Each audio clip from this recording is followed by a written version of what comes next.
And a lunar eclipse occurs when the Earth comes between the sun and the moon. And so being in this period, I like inventing words, and the word that I've invented to describe this period that occurs usually twice a year between a solar eclipse and a lunar eclipse, or between a lunar eclipse and a solar eclipse, and my word is intra-eclipsical. It ain't in Oxford. But I think ain't is, finally. I grew up, did you remember, ain't isn't a word? Please don't use the word ain't. It ain't a word. Well, I hate to tell you, ain't is a word. Intra-eclipsical, however, is my word. So, eclipses rattle the energy. I like to think of eclipses as polarizations. In other words, imagine that you have electrical light in a room. Good imagination, we do.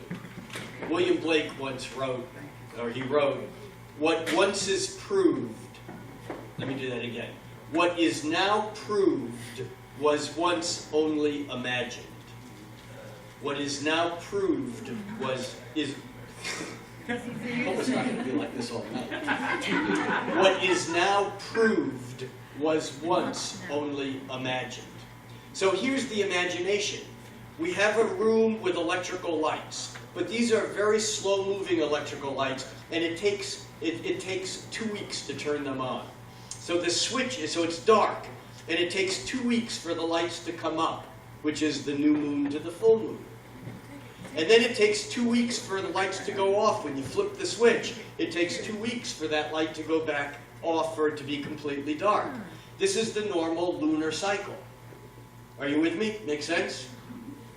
During an eclipse, that cycle cycles in the matter of minutes or in the matter of hours, depending on whether it's a solar or a lunar eclipse. What I mean by that is that a solar eclipse, when the moon comes in front of the sun and the lights go out, in a way, that happens in a period of a typical solar eclipse. Totality lasts 2 to 5 or 8 minutes. And so what happens is that the light just comes off and on. I mean, normally on the day-night cycle, it's 12 hours of day, 12 hours of night. But here, all of a sudden, it's like someone's grabbed that light switch and is just going on, off, on, off, on, off, on, off. And that's the way I think of an eclipse. It's the polarization of that flipping of the switch.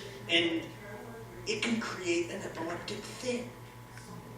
Now, what I mean by that is epilepsy is a disease of the nervous system where there's this rapid, uncontrollable cycling of energy that's no longer in control. And this is what happens during an eclipse. At least this is one way of looking at it. So that during a lunar eclipse, it's taken 2 weeks for the moon to become full, and then in the course of a few hours, the moon is dark and then it's full again. And so it tweaks our brain. Oh, I heard a good, it's a brain wedge. Sigrid, thank you. Sigrid, who works here, said that word this afternoon. I said, I never heard that. Is that like a word? She goes, it's my word. I go, okay, can I use it? She said yes. But that's what it's like. It's like a neurological brain tweak. So, in traditional astrology, eclipses, like many things, don't get a good rap. I mean, when you look at ancient astrology, life was hard. You know, and a certain, Mars conjunct Saturn, death by a wild dog.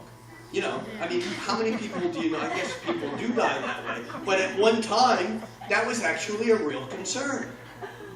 Our concerns are different these days. Eclipses often signify the fall of a king or some change in power. Eclipses kind of rattle the energy and shift it. And I look at eclipses as having a Uranian influence. The planet Uranus is the planet of lightning striking. We'll talk about Uranus more in a few moments. But remember, Uranus has been squaring Pluto on and off for the last, several years. And even though technically the two of them are now past their exact conjunction, if we look at a chart for tonight, April 1st, we can see that Uranus is at 16 degrees and 11 minutes. That's about 16 and a quarter degrees into the sign of Aries. And Pluto is at 15 degrees and a half, 15:29 minutes, 15 and a half degrees of Capricorn. What that means is that they are still within 1 degree. They're still within, they're actually 3/4 of a degree, or 45 minutes of arc, from being exactly 90 degrees. And this is a cycle that's a couple hundred year cycle. So we give this some room. The astrology word is orb. We allow it an orb. My word is slop factor. We give it a slop factor. The universe is not as exact as our minds would like to think it is. There are no exact cycles. We like to round things off and make them exact. Okay, so we have this Uranus-Pluto